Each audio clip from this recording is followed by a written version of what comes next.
Show me what you have to show. Good morning. One of the realities of living on a Won't you boat. come and say? It's pouring with rain and we don't have gas. So if we're not moving and there's no sun, we'll soon run out of power. The other thing is that we wanted to stay here in Leek for a few more days, but we've nearly run out of water. Ironically, it's pouring with rain, but we're going to have to probably move off soon to fill up. We're eking our water that we've got left out. We do have an emergency supply in a couple of big plastic bottles, but the weather is atrocious. It's absolutely bucketing down. So we're going to have breakfast and contemplate our choices. Well, I'm just going to head into town, go to the knitting and crochet shop. I'm going to get wet. A boat just went past us up to the end here, which is really shallow. We didn't have time to say anything to them as they passed, so I'm going to go and see if they need a hand, because I've got a feeling they're going to be stuck. He must have realised, because he's reversing back down now. No, they're stuck, so they're managing to edge their way down, so they're going to come and moor up next to us, and then at least they can stay here for a bit. It's not a day to be getting stuck in the canal. A really nice guy. He's actually doing quite well. It's a lot more difficult reversing a long way when you don't have bow thrusters, but it's quite a short boat, so he's going to go back to the winding hole and then head off down, I think. So all is well, and I'm off into town. We managed to eke our water out for another day, but we have to go and get some today. We both need to shower.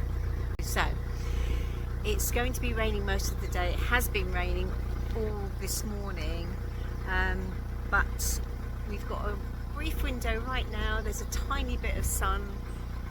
Clouds are coming over, but we're going to try to move off before breakfast for an hour or so and just hope to avoid the rain.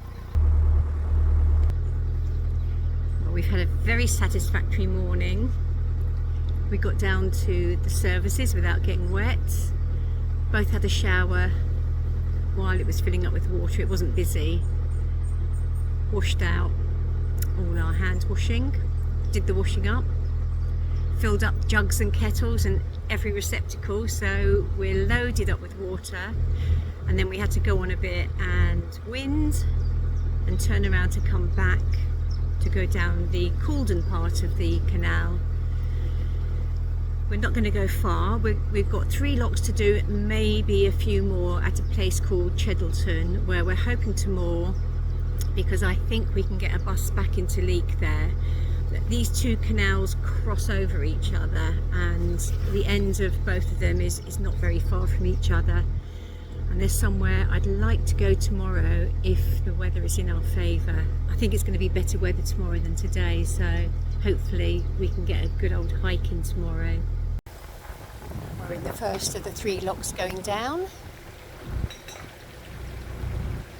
So picturesque around here. That bridge there is the Leek. So you can see how close they are together, and in a moment we'll be going underneath that canal, which is built up a little higher. And that's the other canal going above us now.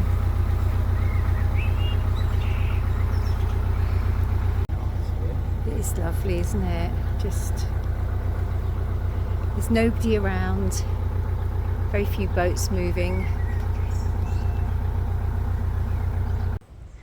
We've arrived at Cheddleton and just about squeezed into the gap. It's really funny, you have an optical illusion on a boat. It looks like there's a gap for not much more than a mini when you're coming along, and then it expands the closer you get. And we just got in without touching any other boat. We interrupt this video for a short hike in a beautiful place.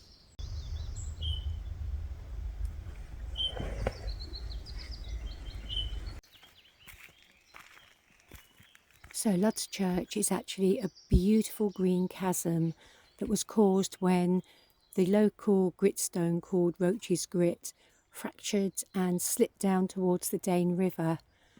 This was thousands and thousands of years ago, and since then all this beautiful planting has grown, making it look really emerald green and exotic. Back in the 15th century, there was a heretic called John Wycliffe, and he used to hold services here.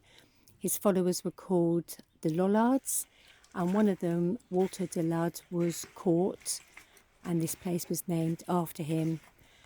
But it's been used a lot in mythology. Robin Hood was supposed to have hidden out here as well, although, you know, Robin Hood was supposed to have hidden out everywhere, so who knows.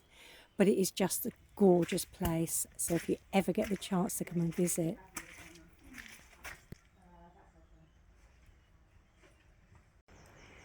Hidden in a beechwood, you wouldn't know it was here until you came to this point on the path and suddenly saw the chasm there.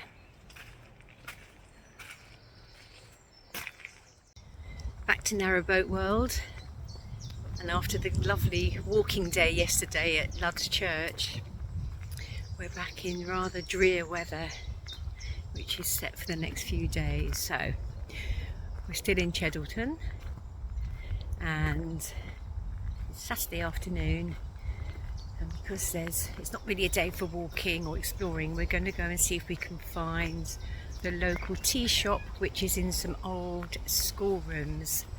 And I love a tea, I love a scone.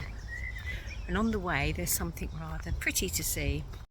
So this is an old flint mill and a really pretty cottage next to it. It used to bring flint all the way over from Normandy, deliver it up to Liverpool, and then it would come down here on the barges. It's not open today, which is a shame, but it does open on Wednesdays, I think.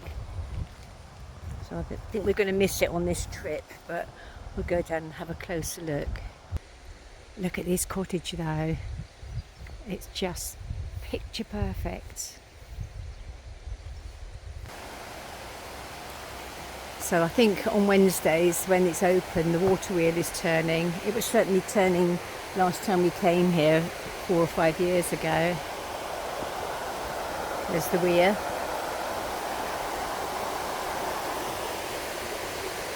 And inside you can see the grinding wheels turning.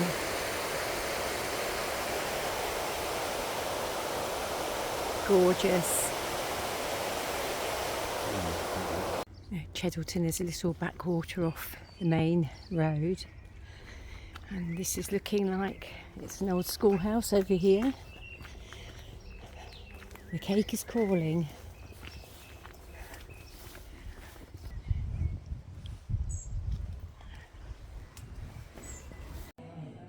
Love it, it's really chintzy in here. This is what a tea room should be like. Super comfortable chairs, lots of knickknacks.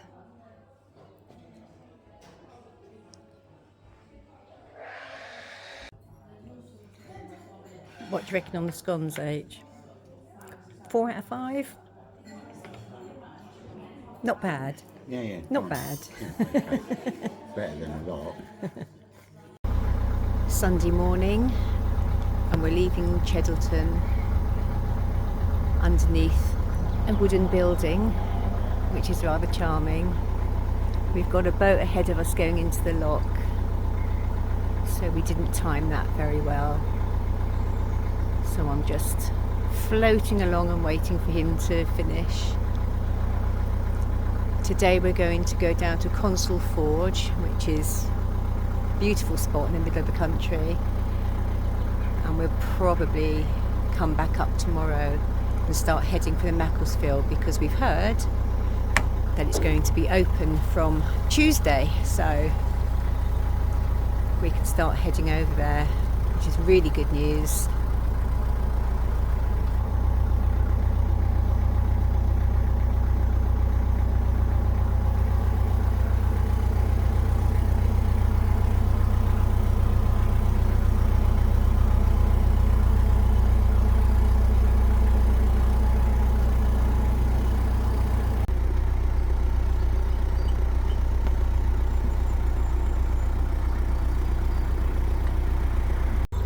This is always a nice sight to see when you have a lift bridge noted in the book and you get there and it's held up permanently. You can just go straight through.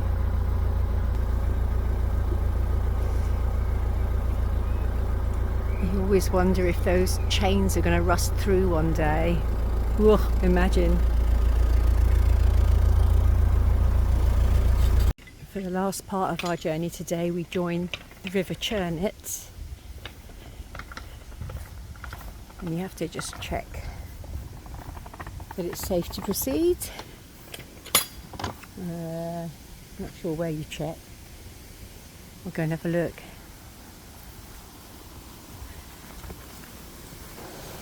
I don't anticipate any problem, although it's rained a fair bit the last few days.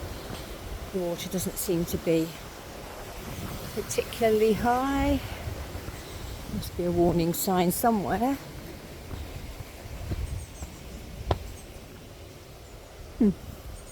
That's where the river comes in. Well, I can't see a warning sign, but all looks good.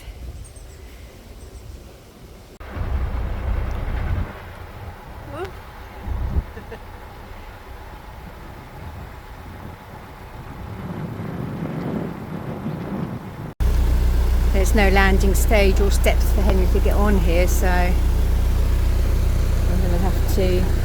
Oh, I found the flood board hidden under the bridge. I think it's on green. Yeah, it must be. Is it too far down? Oh, I can go backwards. I have the technology.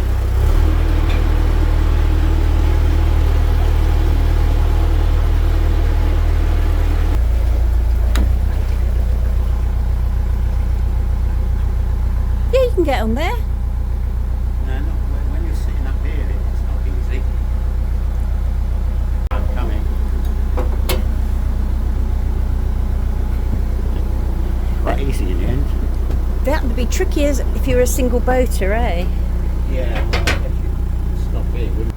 I think that's supposed to be the landing stage there, but it's collapsed. Okay. At this point, the steam train runs right on the canal or river, so we might even see it coming back later on. Nice house for sale right by the canal too, if anyone's in the market.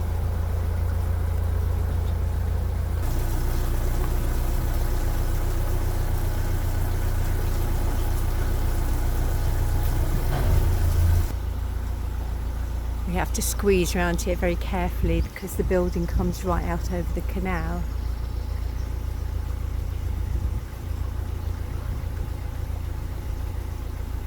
Quite unusual.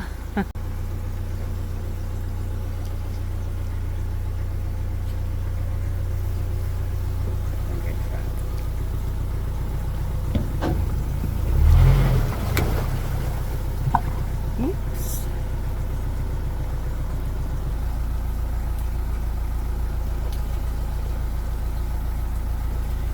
There's a little station house up there, so pretty, so cheerful.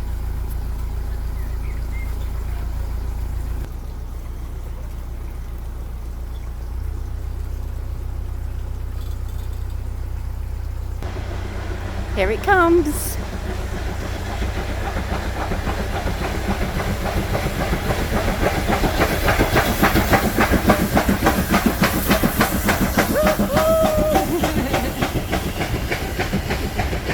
And away from the driver.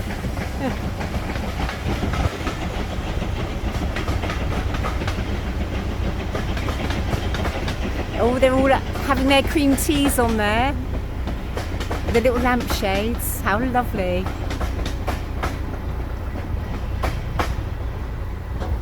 Aww. Woo-hoo. And it's disappearing in a cloud of smoke up there. It does smell. I can imagine back in the day the countryside was full of black smoke.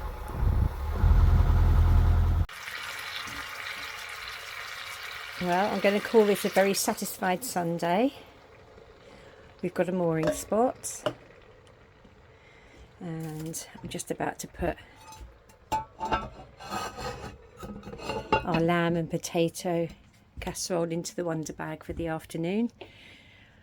That'll continue cooking it without using any power for the next few hours. And that means while it cooks, we can go out exploring. We're moored up right by these lovely old lime kilns. Fantastic structure. And in front of us is the turnaround to the pub. So really lovely mooring spot. So we're happy. So that's all for this video. See you on the next one. Have a good week, everyone. Bye for now. Have to show.